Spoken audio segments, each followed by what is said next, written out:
The battlefield was silent. Smoke curled from the wreckage of starships, and the cold wind carried the scent of burning metal. Among the ruins, a figure lay motionless. The Xelari child, her delicate silver skin covered in dirt and blood. Her large violet eyes stared blankly at the darkened sky. She had been left behind. Her people had fled. Her small hands trembled as she clutched her wounded side.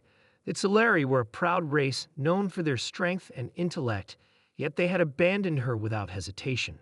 She had heard the officers shout that there was no time, that she was just one life among many, but she was not ready to die, not like this. A deep rumble disturbed the silence. Heavy boots crunched against the rubble.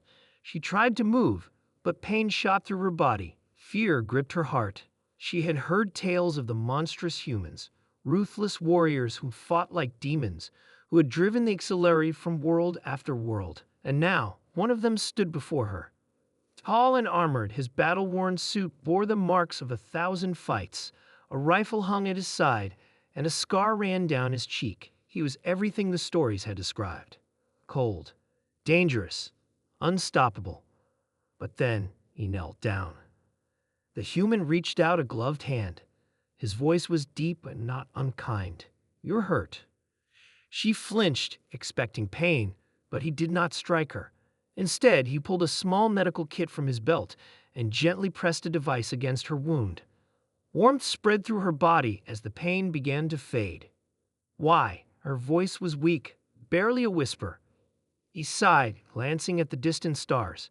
"Because you're just a kid." Tears welled in her eyes. That Xelari had called humans cruel, but cruelty would have been leaving her to die. Instead, this human, the enemy, had saved her. "Can you walk?" he asked. She hesitated before nodding. He helped her to her feet, supporting her weight with surprising gentleness.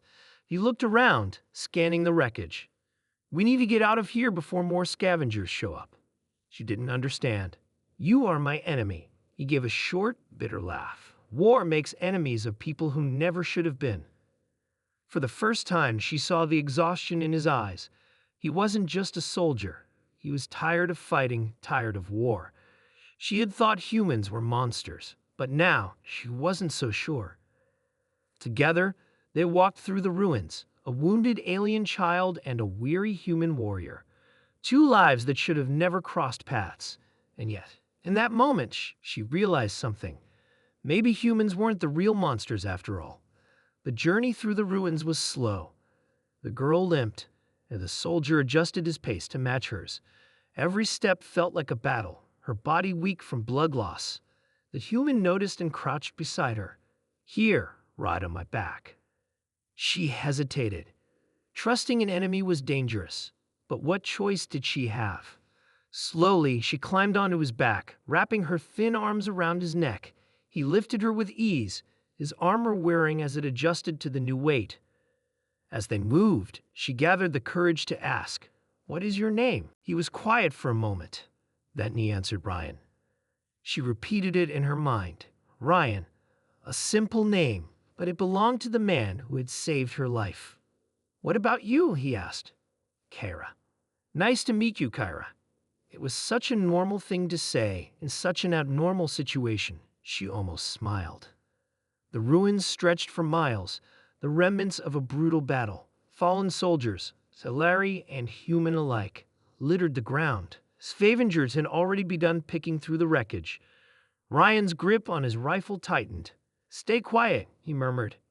Kara pressed herself against his back as they slipped between broken buildings. The sky rumbled, distant explosions echoing across the wasteland. The war was far from over.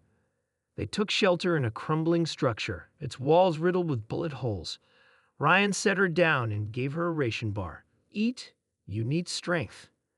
She chewed slowly, her eyes watching him. "Why are you helping me?" Ryan leaned against the wall, rubbing his temples.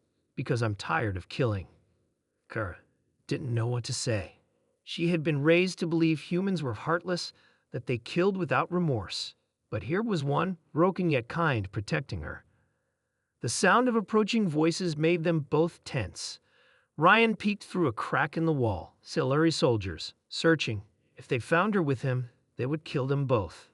Ryan made a decision. He removed his armor's insignia, tossed his rifle aside, and turned to her. "You have to run." Her heart pounded. "No, come with me.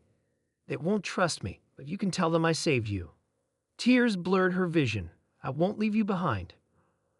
Ryan knelt, gripping her shoulders. "Kara, you have a future. Go." The voices grew louder. She had no choice. With one last look at him, she turned and ran. She didn't look back. Kyra was found by her people. They took her in, healed her, questioned her. She told them the truth about Ryan, about his kindness, but they did not believe her. To them, humans were monsters. She never saw Ryan again. Years passed. The war ended, but Kyra never forgot. One day, as an ambassador for her people, she stood before a human delegation. And among them, older but still familiar, was Ryan. Their eyes met. A silent understanding passed between them. Perhaps in the end, peace was possible after all.